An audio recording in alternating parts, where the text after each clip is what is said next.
Buenas tardes, hermanos, espero que estén como siempre gozosos, disfrutando de este hermoso día sábado, que las cosas hayan ido bien esta semana. Saludamos a todos nuestros amigos y hermanos en Cristo que nos siguen de tantos lugares. Y hoy te digo, cuidado con aquello en lo que meditas. La Biblia dice en el Salmo 1, del 1 al 3, dichoso el hombre que no sigue el consejo de los malvados, ni se detiene en la senda de los pecadores, ni cultiva la amistad de los blasfemos, sino que en la ley del Señor se deleita, y de día y de noche medita en ella. Es como el árbol plantado a la orilla de un río, que cuando llega su tiempo da frutos y sus hojas jamás se marchitan. Todo cuanto hace prospera. Este pasaje declara que aquel que se aparta del pecado de este mundo y medita en la palabra de Dios de día y de noche, es decir, constantemente, será bienaventurado. Gozará de buena salud y disfrutará de todo tipo de prosperidad. A través de la Biblia leemos que pasar tiempo con el Señor y meditar en su palabra trae muchas bendiciones a nuestras vidas. En el Salmo 37, por ejemplo, encontramos la siguiente declaración: deleítate en el Señor y Él te concederá los deseos de tu corazón. Al encomendar al joven Josué el liderazgo del pueblo de Israel después de la muerte de Moisés, Dios le dijo: recita siempre el libro de la ley y medita en él de día y de noche. Cumple con cuidado todo lo que en él está escrito. Así prosperarás y tendrás éxito. Josué siguió al pie de la letra las instrucciones del Señor, y después de vencer infinidad de obstáculos en su camino, guió a los israelitas a la conquista y posesión de la tierra prometida. Tenemos que entender que al igual que Dios hizo una promesa a Josué, también se dirige a nosotros cuando nos exhorta a meditar en su palabra. La escritura, toda la escritura es inspirada por Dios y útil para enseñar, para reprender, para corregir y para instruir en la justicia, a fin de que el siervo de Dios esté enteramente capacitado para toda buena obra. Tenemos que ser muy cuidadosos y meditar exclusivamente en las escrituras. Actualmente, debido al auge de las sectas orientales que promueven la meditación trascendental y el dejar la mente en blanco como manera de alcanzar una nueva espiritualidad, muchos han confundido el verdadero significado de la palabra meditación. La palabra meditar significa pensar profundamente en algo, reflexionar detenidamente sobre algo específico. Por eso es que debemos tener mucho cuidado con aquello en lo que meditamos, pues pensar y reflexionar en algo que no es lo verdadero puede ser muy dañino para el espíritu y para la mente. Siempre que existe algo falso es debido a que se ha copiado del original. El Evangelio promueve la verdadera meditación con el fin de pensar en Dios, sus atributos, su amor, su poder, su grandeza y todas sus promesas registradas en la Biblia. Toda meditación que no haga pensar en cuán bueno y grande es Dios y cuán poderosa es su palabra debe ser descartada de nuestras vidas. Nuestro propósito debe ser agradar al Señor con nuestra meditación y disfrutar sus bendiciones. David era un hombre conforme al corazón de Dios y decía: sean gratos los dichos de mi boca y la meditación de mi corazón delante de ti, oh Jehová, roca mía y redentor mío. Nuestra meditación debe comenzar cada día con la lectura de la palabra de Dios. Al leer un determinado pasaje de la Biblia, oramos al Señor y le pedimos discernimiento para reflexionar y descubrir lo que Él quiere que nosotros aprendamos. Allí nuestra mente debe enfocarse totalmente en Dios y en su infinito amor y su propósito de bendecirnos y llevarnos a un estado de paz y felicidad. Siempre debemos preguntarnos: ¿qué quieres enseñarme, Señor, hoy? Alguien dijo: nosotros llegaremos a ser iguales a lo que adoremos y aquello en lo que pensemos. ¿Están nuestros pensamientos centrados en el Señor y su promesa y su palabra? O por el contrario, Permitimos que las luchas, las dificultades, los problemas o el comercio de esta Navidad o cualquier otra cosa negativa controlen nuestros pensamientos. Inunda tu mente con la palabra de Dios y medita en ella de día y de noche, y en todo lo que hagas prosperarás. Vamos a orar. Padre Celestial, yo te pido que nos ayudes a tener quietud, a invertir tiempo a solas para meditar y reflexionar en tu grandeza y poder. Meditar en todo tiempo, no solo en este tiempo de diciembre que todo el mundo quiere meditar y hacer, sino controla nuestra mente, Señor, para que sea siempre beneficio tuyo, Señor, que nos edifique y nos traiga la gloria de tu santo nombre. Y esto te lo pido en el nombre de Jesús. Amén, amén y amén. Los dejo en compañía de nuestro amadísimo pastor John Jairo. Amén, amén. Muy buenas tardes a todos. Espero que todos se encuentren muy bien, muy animados, muy confiados en las promesas de Dios, en la fe que decimos tener, que usted dice tener, que es la fe que necesitamos cada día, cada vez más estar reforzando nosotros, pues porque en eso hemos creído y eso es lo que finalmente nos va a dar la fortaleza que necesitamos. Y hoy quiero iniciar de una manera diferente y quiero pedirle, antes de iniciar esta predicación sobre la palabra del Señor, quisiera pedirle que mientras estoy hablando, ore, para que usted pueda concentrarse muy bien en lo que va a escuchar. Porque usted es el único o la única persona responsable de lo que deje entrar en su mente, de cómo construye su fe. Su fe no debe depender de nadie más, sino de lo que usted oye y escucha de la palabra de Dios. Entonces usted construye una fe, y cómo la está construyendo. Entonces puede construir su fe en muchas cosas, pero si usted le cree a Dios, construya la fe en lo que Dios dice, porque es lo que le va a dar seguridad y es lo que va a desatar esas promesas de Dios en su vida. Amén. No confunda, por favor, no confunda promesas de Dios solamente con una prosperidad material, porque no es así. Y entonces, si esa fe está puesta en el Señor, lo que usted escucha de su palabra debe ser la única fuente de sabiduría, de fortaleza y esperanza, que es lo que en el fondo todos necesitamos. Entonces, concéntrese en esto, porque es muy importante, hermano, que usted mismo se pregunte la razón por la cual usted quiere escuchar esta charla. ¿Qué es lo que lo motiva a sentarse ahora frente a su celular, computador, televisor, lo que sea, para escuchar esto que está a punto de oír?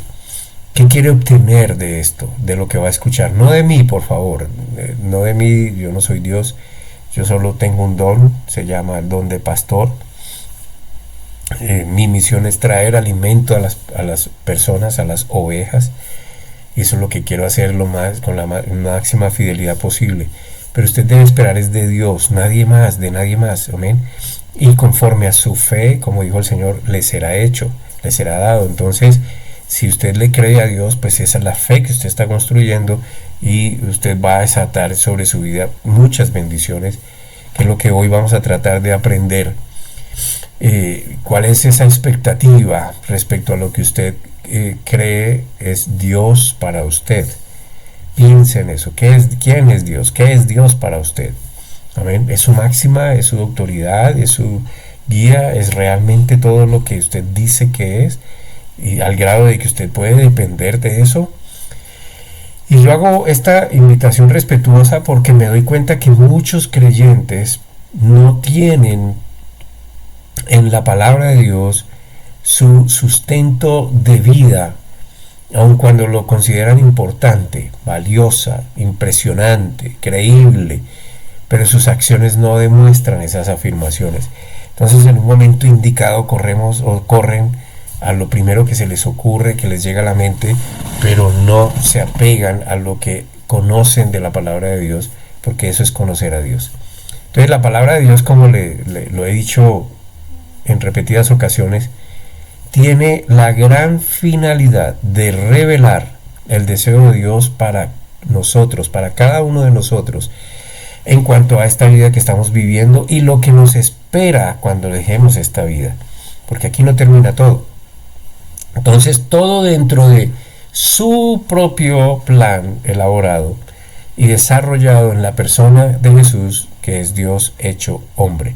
Todo está concentrado ahí. Es encontrar cada cosa ahí, es buscar, escudriñar las escrituras.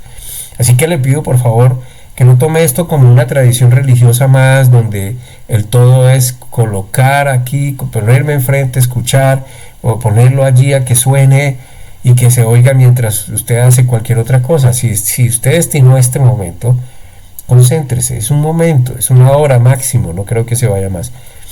¿Qué es lo que usted quiere escuchar? ¿Por qué? O lo pone allí, usted está trabajando en otra cosa, y bueno, en fin, perdón, con el perdón de las señoras que dicen que pueden hacer 1000 cosas a la vez, yo disiento de eso. Yo no creo que eso sea así, porque el Señor requiere, y el Señor no se equivoca cuando dice que lo escuchemos atentamente, atentamente. Atentamente quiere decir todo mi ser dispuesto para eso. Amén. Así que hágalo como Él dice. Medite en ello, pregúntele al Señor lo que no entienda. Yo puedo de pronto responder algunas preguntas, pero no las voy a responder todas porque no tengo la sabiduría de Dios.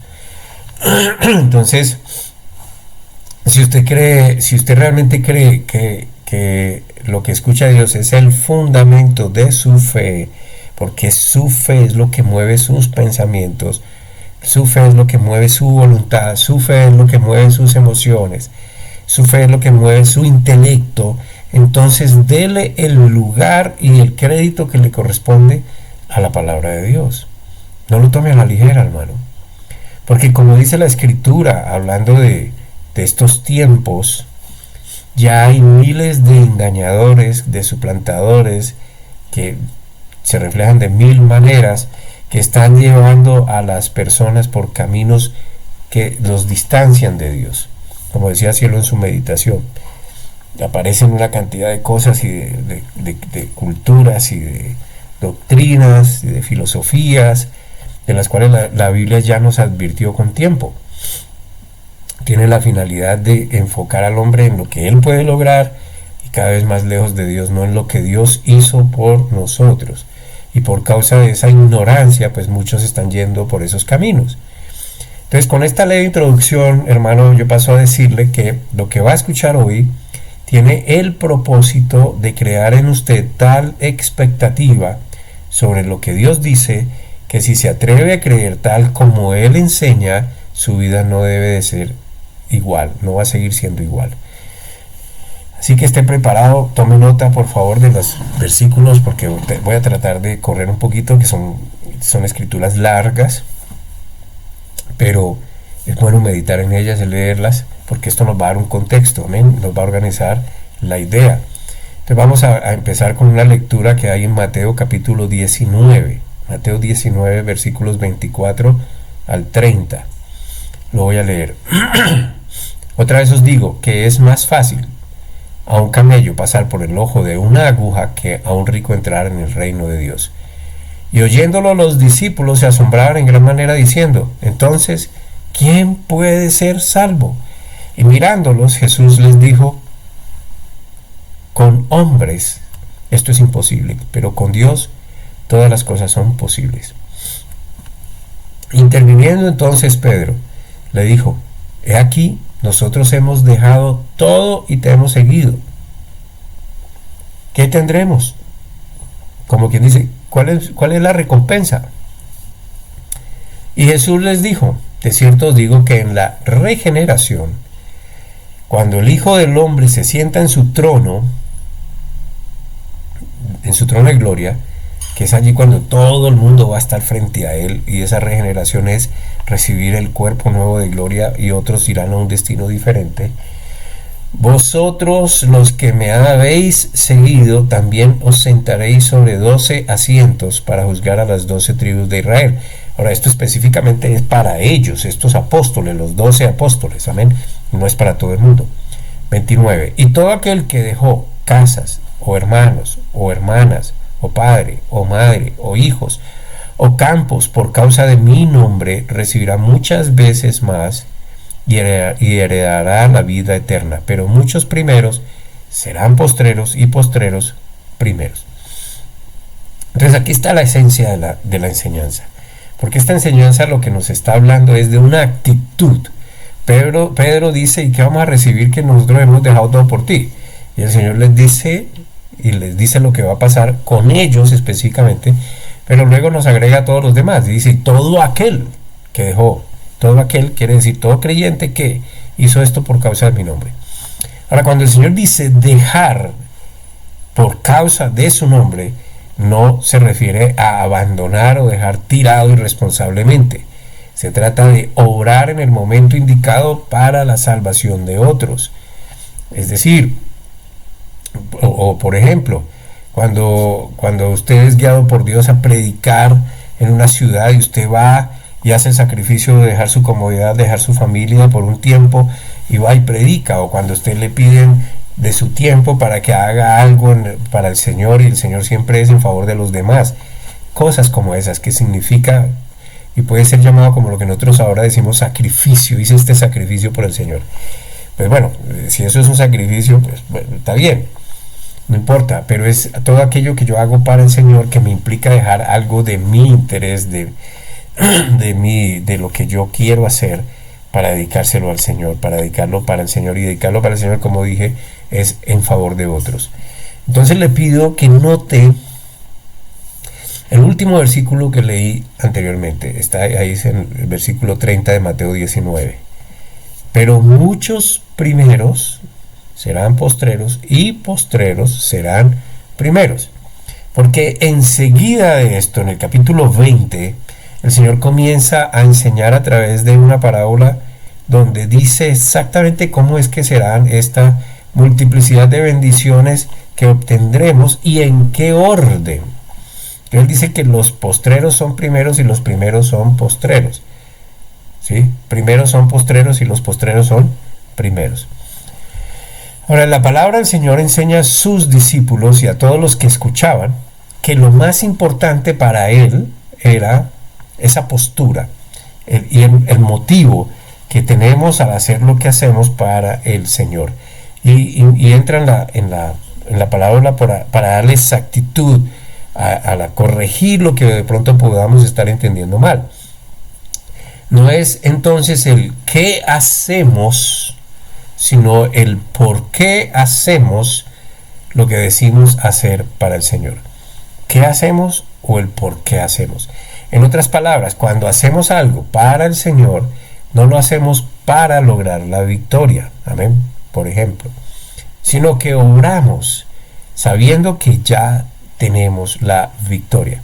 Usted puede ver esta postura desde el Viejo Testamento en las historias que hay de ciertos personajes, que se me ocurre, por ejemplo, el de la vida de Gedeón, allá en el Viejo Testamento.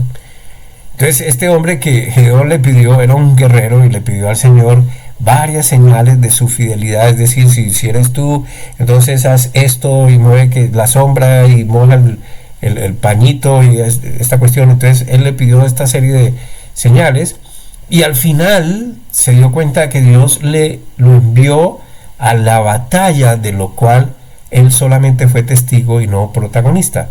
Él tenía que ir allá a enfrentar a ese ejército, eran 300 hombres y allá habían 30,000 hombres. Y Gedeón y sus hombres, lo único, después de un proceso que hizo el Señor con ellos, lo único que tuvieron que hacer fue ir a tocar sus instrumentos y no sé qué más cosas. Y con esto fue todo lo que tuvieron que hacer y ver cómo Dios les daba la victoria delante de sus ojos. Ellos se mataron entre sí, el otro ejército. Entonces Gedeón no tuvo que pelear para obtener la victoria, sino que la victoria le fue dada por la promesa de Dios a quien Gedeón le pidió señales de fidelidad. Pero nosotros a veces, si ya estamos en Jesús, si tenemos la vida en Jesús, si ya pertenezco a Jesús, pues todo lo que hago lo hago para el Señor. Lo hago porque el Señor me guía, lo que sea que yo haga.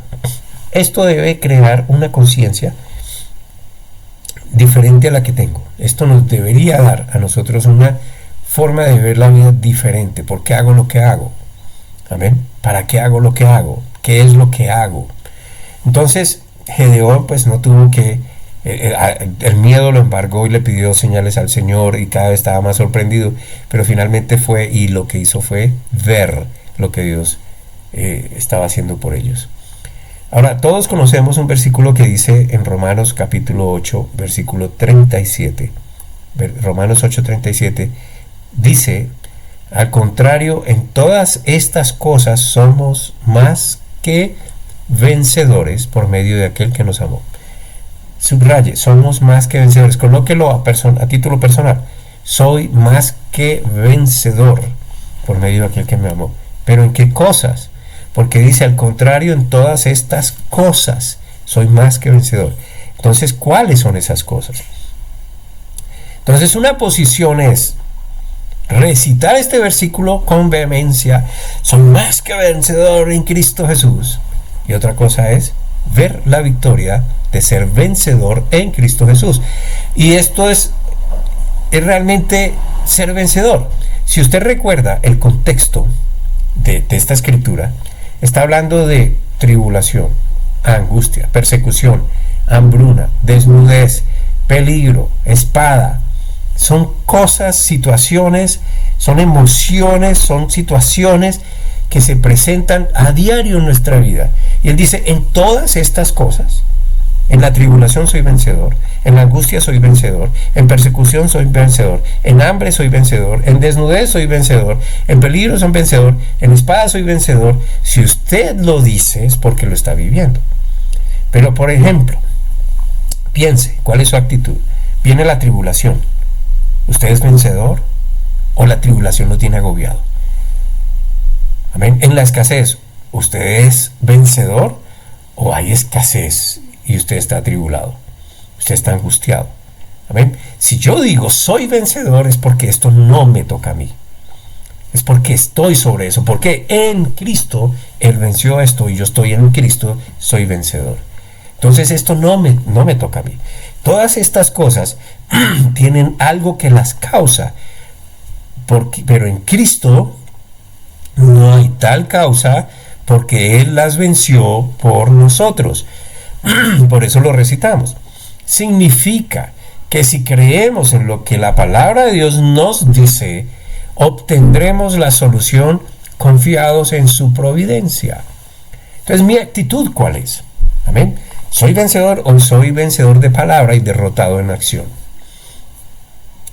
Gedeón, volviendo al ejemplo de Gedeón. Gedeón estaba angustiado, le pidió miles de señales al Señor. ¿Y cómo voy a hacer? Veía la amenaza, estaba angustiado, estaba en tribulación, estaba en persecución, en fin. El miedo lo invadió y le pidió señales y señales y señales a Dios. Algunos hacen esto. Señor, muéstrame que estás conmigo. Señor, pruébame. Señor, pero... Amén. O usted se para firme y lo que ya sabe que Dios es y que ya Dios hizo, usted dice, yo soy más que vencedor y esta pobreza no me toca, y esta angustia no me toca, y esta angustia no me maneja, y esta persecución no es para mí, se derrumba y se cae, porque soy más que vencedor en Cristo Jesús. Entonces, si creemos que estamos nosotros completos en Cristo, porque esto también lo decimos, yo soy completo en Cristo Jesús, amén, hacemos lo que hacemos desde esa postura de vencedor. Amén.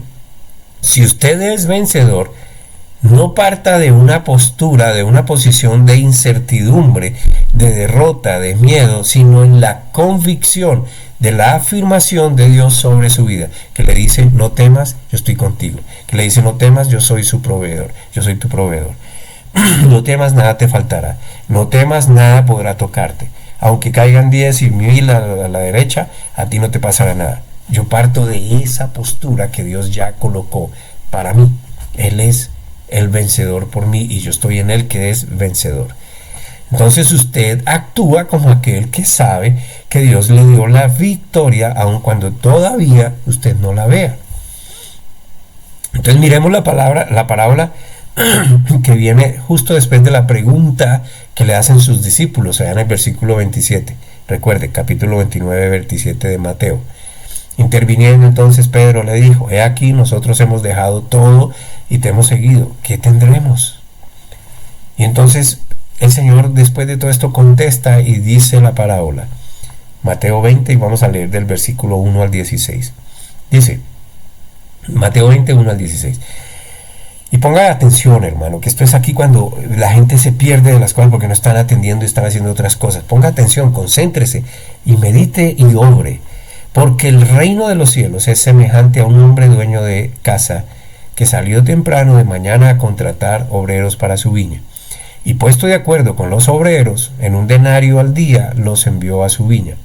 Y saliendo hacia la hora tercera, vio a otros parados en la plaza desocupados, y les dijo: id también vosotros a la viña, y os daré lo que sea justo.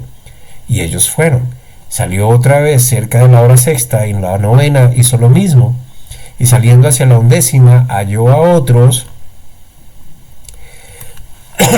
parados, y les dice: ¿por qué habéis estado aquí todo el día desocupados? Le dicen: porque nadie nos ha contratado. Les dice: id también vosotros a la viña. Y llegando al atardecer, el señor de la viña dice a su mayordomo: llama a los obreros y págales el jornal, comenzando desde los postreros hasta los primeros. Acudiendo pues los que habían ido cerca de la hora 11ª, recibieron cada uno un denario. Viendo luego los primeros, supusieron que recibirían más, pero también ellos recibieron un denario cada uno. Y al recibirlo, refunfuñaban contra el dueño de la casa, diciendo: estos postreros trabajaron una sola hora, y los hiciste iguales a nosotros, que hemos soportado la carga del día y el calor abrasador. Mas él, respondiendo a uno de ellos, dijo: amigo, no te hago agravio. ¿No conviniste conmigo un denario? Toma lo tuyo y vete.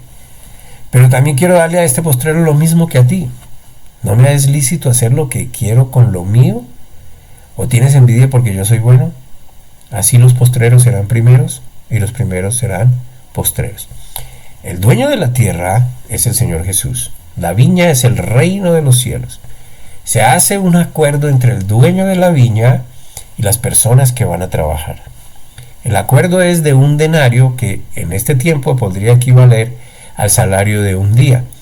Y este acuerdo fue hecho con el primer grupo que fue contratado temprano en la mañana. Podríamos decir que fue como a las 6 de la mañana, porque en ese tiempo se medían diferentes las horas. Amén. Entonces las horas eran diseñadas de otra manera. El segundo grupo fue contratado a la hora tercera, que equivale en nuestro tiempo a las 9 de la mañana. Por lo que el dueño consideró les pagaría lo justo. No hubo ningún acuerdo entre ellos, como si hubo con el primero. Y luego salió otra vez al mediodía, que es la hora sexta, y a la hora novena, que son las 3 de la tarde, y no hubo acuerdo de ninguna clase, solo los invitó a trabajar. Todo basado en su bondad. Amén. Que es lo que usted tiene que entender. La bondad de Dios es para usted y usted se sujeta a ella. Amén. Usted no sujeta a Dios a su bondad, porque usted es mezquino. No sé quién es usted, pero hablando de la naturaleza humana caída, nosotros hacemos cuentas para todo menos para lo que es. Por ejemplo, déjenme ponerle un ejemplo. Esto es una historia que escuché. Unas personas fueron a comprar, una señora fue con su esposo a comprarle algo a un señor que estaba allí en la calle, y vendía unos panes, y le preguntó: ¿cuánto valen estos? Pues valen a 250 pesos cada uno. Se los pago a 200, dijo la señora. Me dijo: bueno, señor, con tal de hacer la primera venta, porque no he vendido nada, se los vendo. Luego de ahí salieron, entraron a un centro comercial, vieron un restaurante y fueron a comer. Y eran las dos personas, les pasaron la cuenta y valía la cuenta 350,000 pesos. Ella, al momento de pagar, dijo: páguese de 400. Porque la señora fue más generosa con aquel que menos necesita y fue menos generosa con aquel que más necesita. ¿Qué es lo que pensamos? ¿A quién queremos agradar? ¿Delante de quién queremos quedar aparentemente bien? Entonces, nosotros por lo general somos mezquinos con la bondad de Dios. Cuando Dios es ampliamente rico y maravilloso, creemos que lo que nosotros pensamos es mejor para nosotros mismos. Queremos lo que es perecedero y no lo que es eterno. Entonces el Señor invita a trabajar una serie de personas con el único grupo que hace un pacto de salario, es con el primer grupo, que son los que trabajan todo el día, con los demás sujetos a su misericordia. Entonces vuelve a salir por último a la hora 11, que es más o menos 5 de la tarde, y habla con otro grupo al cual también los invita a trabajar, pero tampoco acuerda un salario con ellos. Todo está basado en lo que el dueño de la viña considera que es justo. Y eso es la justicia de Dios. Cuando llega el atardecer, es decir, 6 de la tarde, ¿por qué? Porque ahí termina el día y se inicia el otro día. Ese era el calendario anterior para los judíos. Ese era entonces el final del día y el inicio del otro día. Llega la hora de pagar las cuentas a cada uno, pero el dueño decide llamar primero a los últimos. Los postreros serán los primeros. Los últimos recibieron el equivalente a un día. Solo habían trabajado 1 hora. Fueron contratados a las 5, fueron llamados a trabajar a las 5 de la tarde. Amén. Los últimos recibieron el equivalente a un día cuando apenas trabajaron 1 hora. Pero cuando llegaron a los primeros, estos pensaron que por haber iniciado labores desde muy temprano y haber trabajado más que los que recibieron un denario, iban a recibir entonces más. Pero no fue así. También recibieron el equivalente al salario de un día. El Señor les dijo, les voy a pagar un denario, y ellos aceptaron. No parece justo, pero en el reino de Dios, dice el Señor, los primeros serán los últimos. Estos son los perdidos, hermano. En el reino de Dios, los primeros son los últimos y los últimos son los primeros. Como hoy no voy a terminar esta enseñanza, la voy a continuar el próximo sábado. Quédense con la idea. ¿Quiénes son los primeros en la Biblia? ¿Quiénes son los últimos en la Biblia en cuanto a salvación? Y usted ve que los últimos son los gentiles, son los perdidos, son los que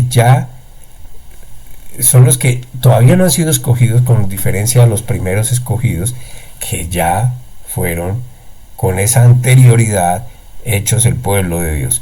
Por eso el Señor no piensa como nosotros, ni hace como nosotros. La Escritura dice, tus pensamientos son diferentes a los míos, tus caminos son diferentes a los míos. El hombre, ¿qué hace? El hombre se postra ante los poderosos, el hombre se postra ante los destacados, se postra entre los superhéroes. Esos son sus ejemplos, a esos son los que quiere seguir, a los que quiere imitar.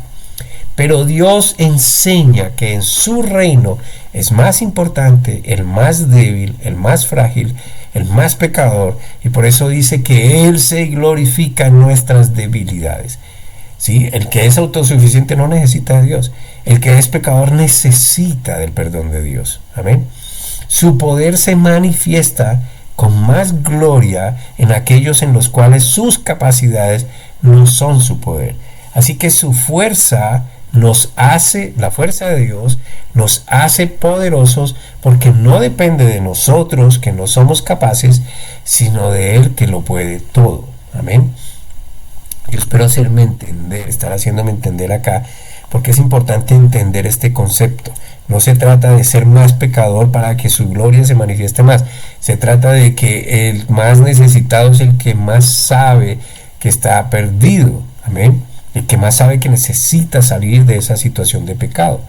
Entonces, cuando nosotros sabemos y estamos convencidos de nuestra identidad de hijos de Dios, cuando nosotros creemos y estamos convencidos de sus promesas, como lo que dice que su presencia está y estará con nosotros por siempre, cuando vivimos bajo esa verdad de Dios, no mirándonos a nosotros mismos, porque siempre que nos miramos nos defraudamos, nos miramos como incapaces, como débiles, como insuficientes.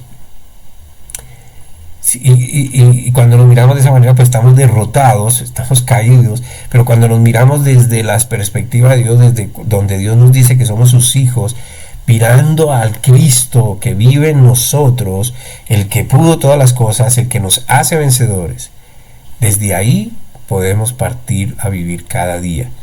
Por eso es que somos nosotros más que vencedores en Cristo Jesús. Por eso Pablo con tanta vehemencia dijo, ya no vivo yo, Cristo vive en mí. Amén, porque él ya no se miraba a sí mismo. ¿Cómo era Pablo antes? Recuerden que él antes se llamaba Saulo. Pablo entendió que su naturaleza caída, esa que perseguía a la iglesia, esa que se sentía orgulloso, esa que era prepotente, arrogante, esa que era de un asesino, que era la forma de destacarse en el mundo, un hombre egoísta, débil, amén. Esa era su naturaleza caída y él entendió que en Cristo era él fuerte, poderoso y verdadero. Entonces Jesús nos ama y eso es lo que usted debe entender. Y Jesús, en ese amor que nos tiene, quiere manifestar su poder a través de los que le creen. Por eso yo lo invitaba a que usted pensara en el principio de esta enseñanza, qué es lo que usted quiere lograr al leer la Biblia, al escuchar prédicas como estas. ¿Qué es lo que usted quiere realmente cambiar en su vida? Y recuerde, esto requiere de acción suya, porque ya el Señor hizo esa parte que le corresponde. Amén. Usted necesita identificarse con lo que Él quiere para usted. Usted necesita apropiarse de eso que Él quiere para usted y partir desde allí para iniciar cada día. Yo soy hijo de Dios. Yo soy más que vencedor en Cristo. Yo soy protegido por Dios. Yo soy luz de este mundo. Yo no ando ni hablo tinieblas. Yo hablo verdad de Dios. Yo no me baso en mi capacidad. Yo le pido sabiduría a Dios y obro confiando en que Dios me está guiando en todas las cosas. Yo no me ato a las riquezas de este mundo. Yo no estoy pensando en ganarme el baloto, en la lotería y en esperar en recibir millones. Yo no pienso que soy inmune, pero pienso que Dios me protege de todo lo que acecha contra mí. Pienso y creo que Dios me lleva por el camino de la victoria y que Él me espera allá con sus brazos abiertos cuando yo deje este cuerpo. Mi vida no está en este mundo, pero mientras viva aquí, Él me prospera porque me da para todas las cosas que necesito, no más de allí. Amén, porque Él quiere hacerse fuerte en mi debilidad. Él quiere hacerse fuerte en su debilidad, en lo que usted no puede, en lo que usted no es capaz, en lo que usted quiere, en lo que usted lo tiene derrotado. Él ahí es victorioso. Ahora, nosotros sabemos que pecamos, sabemos que tenemos limitaciones, pero también sabemos, porque la Biblia lo dice, que Cristo se manifiesta cuando nosotros morimos en la cruz junto con Él. ¿Cómo es eso, hermano? Es simplemente yo ya paso a ser la persona que Cristo desea que yo sea. Ya no soy más el que era antes. Es un trabajo de toda la vida, pero tiene que empezar algún día.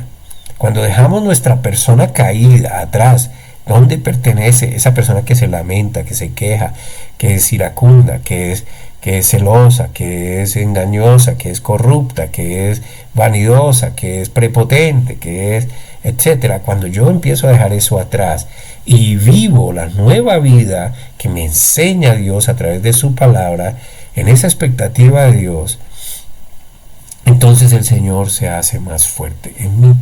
Amén. Nosotros fuimos llamados a la familia de Dios. Escuche, usted no es que tenga un llamado especial de algo especial.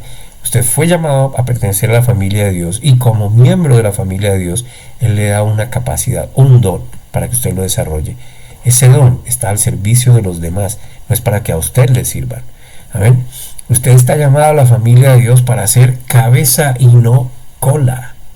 Así que solo necesitamos entender que es por su poder en mí, por su victoria por mí, para que yo pueda vivir esta vida de manera diferente. Como les dije, el próximo sábado seguimos ahondando más en este tema, porque hay mucho más que descubrir acá. Porque ahora solamente y ruego para que usted pueda, hermano, sacar tiempo cada día para meditar y hablar con Dios. Es la fuente de nuestra fortaleza si realmente usted le cree a Dios. Amén, no hay otra manera. Yo le pido que por favor usted haga su trabajo. No dependa de los demás. No estoy diciendo que entonces no no se reúna con los hermanos o no escuche las predicaciones, sepa qué es lo que está escuchando, escoja bien, medite sobre lo que le están enseñando y permita que sea Dios quien lo edifica. No deje que nadie le diga qué es lo que usted tiene que creer o no creer, porque del conocimiento de la palabra de Dios es que usted puede defenderse todos los días de aquello que acecha contra usted, contra su seguridad. Bueno, es todo por hoy y los dejo con esta información que para nosotros es importante. Doy gracias a Dios por todas las personas que se conectan, por todas las personas que contribuyen al crecimiento de la fe de las personas, por todas las personas que nos ayudan en esta parte económica. Bendecimos a todos y cada uno de los que nos escuchan y deseamos para todos que el Señor se revele en sus vidas fuertemente y permita que todos podamos acogernos a su palabra para que sea ella quien nos guíe y nos enseñe cada día, cada momento y nos ayude a tomar decisiones todos los días. En Cristo Jesús. Amén.